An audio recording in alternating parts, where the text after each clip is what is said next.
41:1. Amen.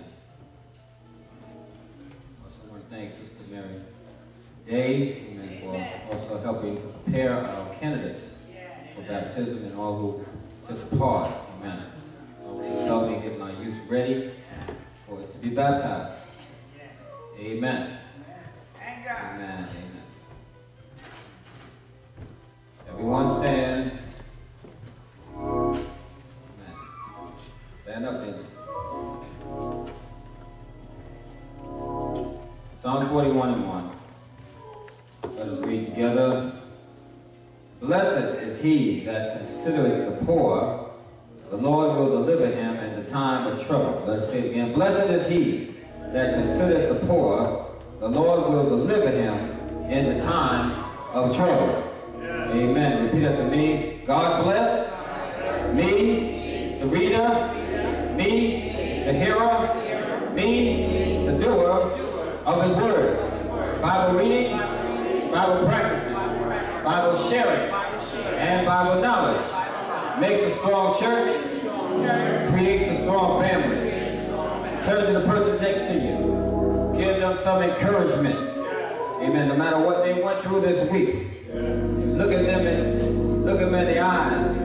Give them some encouragement. Repeat after me. You just don't know. You just don't know how blessed you are. You are. Amen. You just don't know. Just don't know how blessed you are. Amen.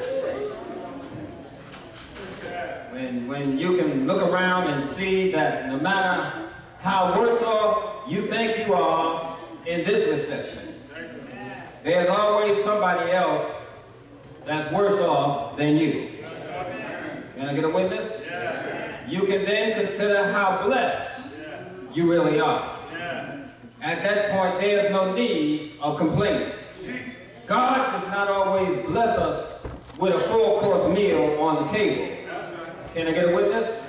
Sometimes he'll just bless us with bread on our table. Sometimes he'll just bless us with enough water to drink instead of a variety of beverages to drink from. Can I get a witness? Sometimes he'll just bless us with a reasonable portion of health and strength instead of a healthy body with no illness at all. Can I get a witness? A witness? If we had to consider anybody that has suffered worse than us, we should consider Job. He was the richest man of us. Yeah, Job, rich in money. He was rich in cattle, rich in land. He was rich in his family.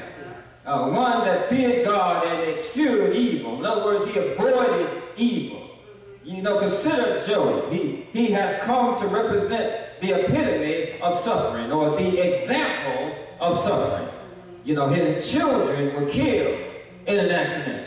He is financially ruined. He has been stricken with an incurable illness and is in such constant pain that he sits with his head shaven on the back of his house on a burned pile of the top of a sackcloth of ashes, itching himself with a broken piece of pottery. Can I get a witness? His friends falsely accused him of some great sin that he is hiding from and won't confess it. And then on top of it all, his wife, who he said, I do to, his wife who said, for better or for worse, in sickness and in health, for richer or poor, to death do them part, gets sarcastic and says, Job, all that the Lord is putting you through, it doesn't seem that he cares. Why don't you curse God and die? And if anyone would be justified in wanting a conference with God, it would be Job. Can I get a witness? Yet in the middle of all of this suffering, the voice of God comes to Job and makes a very interesting statement to him. God says to Job, hear this, O Job. Just stop and consider the wondrous works of God. Is that right? From all outward circumstances, it would seem as though Job has nothing at all to be thankful for. Yet there is God coming to him in the midst of it all and saying, in effect, Job, it's time that you count your blessings. For you just don't know how blessed you are. Can I get a witness? Let me tell you, when you know when you're blessed, when you can have a right attitude in your heart, it's the first step toward knowing you're blessed. When you can be truly thankful for the things most people take for granted, that's when you know you're blessed. When you can know within yourself that no matter what the gift is, that you can see that every good and every perfect gift comes from God, and when you can express this gratitude by attitude, that you can maintain things aren't going so well. Can I get a witness? But yet you can see that in the midst of things not going well, you're still blessed. Well, what kind of things won't go so well? Well, the first thing is trouble. Yeah, trouble ain't nothing but life's fiery ordeal. Can I get a witness? For all of us have to be tried by fire. Can I get a witness? See, Sister Johnson, you see, to see how we're going to come out. Now, tell somebody right now, I'm going to come out as pure gold. I'm not just talking about life's bumps and bruises, but I'm talking about trouble. You see, the songwriter says, trouble in my way. I have to cry sometimes. So much trouble, but I know that Jesus will fix it after a while.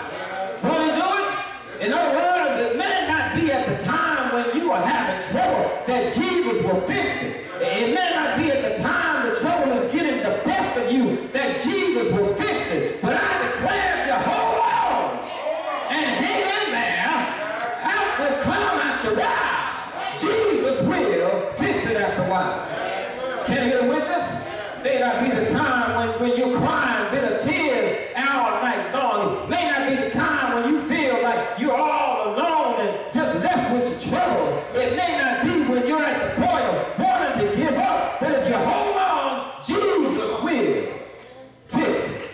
Can I get a witness? Because you see, trouble don't sneak up on God.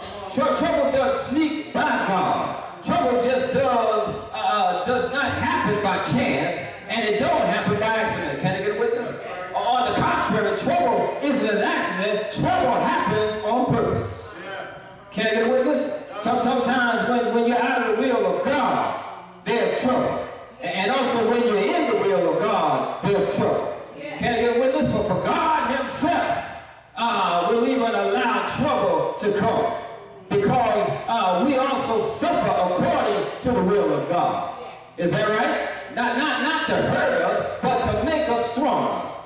Yeah, sometimes our trouble we go through determines the bigger the blessings we're able and capable to handle. Can I get a witness? But we can't handle some of the trouble we go through, then how can we expect to handle the blessing that's on the way? Can I get a witness? Yeah, because there's a purpose for trouble and there's a purpose for suffering. Is that right? For the blessings we receive are ordered by God. Is that right? And it's necessary for the trouble, since it has to be, for even some of our suffering is ordered by God. Can I get a witness? Our footsteps are ordered by God. Can I get a witness? Oh, yeah. So, well, some may not understand you or your change of lifestyle. Yeah, but you may not understand sufferings or why you have to go through them by yourself. Oh, I'm going to encourage that, but Jesus already told us that we will have to suffer. Is that right? He did not say how we will suffer. If that was possible, and if that was the case, then many would be able to prepare themselves for their own type of suffering experience. Can I get a witness? Did Jesus say that in this world you're going to have trials and you're going to have tribulations? Can I get a witness there?